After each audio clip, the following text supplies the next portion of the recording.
بسم الله الرحمن الرحيم والصلاة والسلام على أشرف المرسلين سيدنا محمد وعلى آله وصحبه وسلم تسليما مباركا. Le mérite du jour de Arafat. Le jour de Arafat figure parmi les meilleurs jours. C'est le jour où les invocations sont exaucées et les angoisses apaisées. Allah subhanahu wa ta'ala vante les mérites des pèlerins y ayant fait halte auprès de ses anges. C'est un jour où Allah subhanahu wa ta'ala accorde une importance particulière et une valeur supérieure à celle des autres jours de l'année. C'est aussi le jour où la religion islamique a été parachevée et le bienfait d'Allah subhanahu wa ta'ala accompli envers ses serviteurs.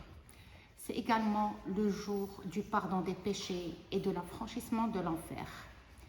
Il nous incombe de connaître les mérites et les particularités d'un jour pareil et de savoir quelle était l'attitude du prophète sallallahu alayhi wa sallam à son égard. Nous implorons Allah subhanahu wa ta'ala de nous affranchir de l'enfer en ce jour éminent. Les mérites du jour de Arafat. C'est le jour où la religion islamique a été parachevée et le bien d'Allah subhanahu wa ta'ala accompli envers ses serviteurs. Un jour, un juif vint dire à Omar ibn al-Khattab radiyallahu anhu, au prince des croyants, vous récitez dans votre livre un verset. S'il nous avait été révélé à nous les juifs, nous aurions fait de ce jour une fête. Lequel lui demanda Omar ibn al-Khattab. Il lui dit, c'est le jour de Arafat. Aujourd'hui, et le verset est اليوم أكملت لكم دينكم وأتممت عليكم نعمتي ورضيت لكم الإسلام دينا. Aujourd'hui, j'ai parachevé pour vous votre religion et accompli sur vous mon bienfait et j'agrée l'islam comme religion pour vous. C'était le jour où il avait fait halte à Arafat et c'était un vendredi. Deuxièmement, le prophète sallallahu alayhi wa sallam a dit le jour de Arafat et celui du sacrifice du mouton et ceux de Tashriq sont nos jours de fête à nous les musulmans. Ce sont les jours où l'on mange et où l'on boit, c'est-à-dire les jours de Tashriq. Et Allah subhanahu wa ta'ala a juré par le jour de Arafat. Et celui qui est grand ne jure que par une chose grandiose. Quatrièmement, le jour de Arafat le jeûne du jour de Arafat permet d'expier les péchés commis pendant 2 ans. Comme a déclaré le prophète sallallahu alayhi wa sallam, il expie les péchés de l'année précédente et de l'année suivante. Et ce jeûne est recommandé pour les gens qui ne sont pas au pèlerinage, au Hajj. Quant aux pèlerins, il ne leur est pas permis de jeûner à Arafat et le jour de Arafat. Cinquièmement, c'est le jour où les péchés sont pardonnés, où les serviteurs d'Allah subhanahu wa ta'ala sont affranchis du feu et où Allah vante les mérites des pèlerins y faisant halte auprès de ses anges. D'après Sayyidatna Aïcha radiyallahu anha, le prophète sallallahu alayhi wa sallam a dit il n'est pas de jour où Allah franchit autant ses créatures, c'est-à-dire plus que la dernière nuit Laylatul Qadr du Ramadan, du feu de l'enfer que le jour de Arafat. Allah subhanahu wa ta'ala, il descend jusqu'au ciel le plus bas, vante leurs mérites, c'est-à-dire des pèlerins auprès des anges et dit que veulent ceux-ci? Et les anges qui répondent ils veulent votre paradis.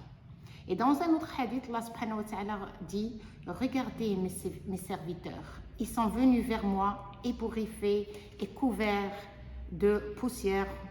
انظروا إلى عبادي آتوني شعثا غبرا. Et la meilleure invocation à faire ce jour est celle formulée le jour de Arafat. Et Nabi sallallahu alayhi wa sallam a dit la meilleure chose que j'ai prononcée moi ainsi que les prophètes qui m'ont précédé, la ilaha illallah wahdahu la sharika lah له الملك وله الحمد يحيي ويميت وهو على كل شيء قدير. Nul n'est digne d'être adoré en dehors d'Allah, qui n'a point d'associé. À lui, souveraineté et louange. Il fait vivre, il fait mourir, et il est omnipotent. La ilaha illallah, c'est la parole de l'unicité pure, at-tawhid. C'est la parole de piété, c'est la parole de sincérité et de l'attestation et de l'appel à la vérité. La ilaha illallah, c'est la raison première de la création. Et c'est pour cette parole également que les messagers ont été envoyés et les livres ont été révélés. La ilaha illallah, c'est la clé du paradis. Allah subhanahu wa ta'ala fait entrer au paradis celui qui la prononce avec sincérité pendant toute sa vie et si elle est sa dernière parole avant de mourir, il rentre au paradis. La ilaha illallah, elle renouvelle dans le cœur ce qui a disparu de la foi. Le prophète sallallahu alayhi wa sallam a dit à ses compagnons, renouvelez votre foi. Jaddidu imanakum bila ilaha illallah. Et comment renouveler notre foi? Demandent les compagnons. Il dit, dites la ilaha illallah. La ilaha illallah. وحده لا شريك له له الملك وله الحمد يحيي ويميت وهو على كل شيء قدير. C'est la meilleure des actions en ce jour béni de Arafat. Et celui qui les multiplie à leur maximum, celui qui l'évoque dans le hadith 100 fois, cela lui est compté comme l'affranchissement de 10 esclaves.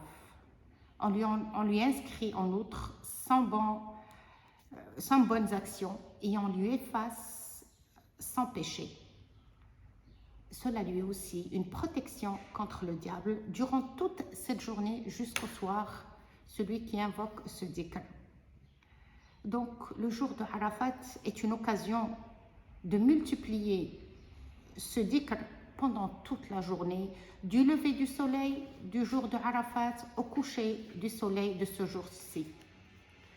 Le jour de Arafat est le jour où le shaitan n'est pas vu plus petit, plus bas, plus furieux qu'au jour de Arafat, et ce, car la miséricorde descend ce jour et les graves péchés sont pardonnés.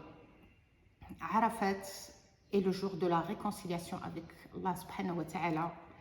Arafat est le jour de notre nouvelle naissance, un nouveau jour, une nouvelle page, une nouvelle réconciliation avec Allah subhanahu wa ta'ala. Donc, essayons d'être assidus ce jour-ci, de rester concentrés sur ce dhikr, sur la lecture du Coran, sur les douas, Inch'Allah, pour que tout le monde soit affranchi de l'enfer en ce jour béni d'Allah. نسأل الله سبحانه وتعالى أن يعتق رقابنا من النار وأن يبلغنا يوم عرفة ونحن في صحة وعافية والسلام عليكم ورحمة الله تعالى وبركاته.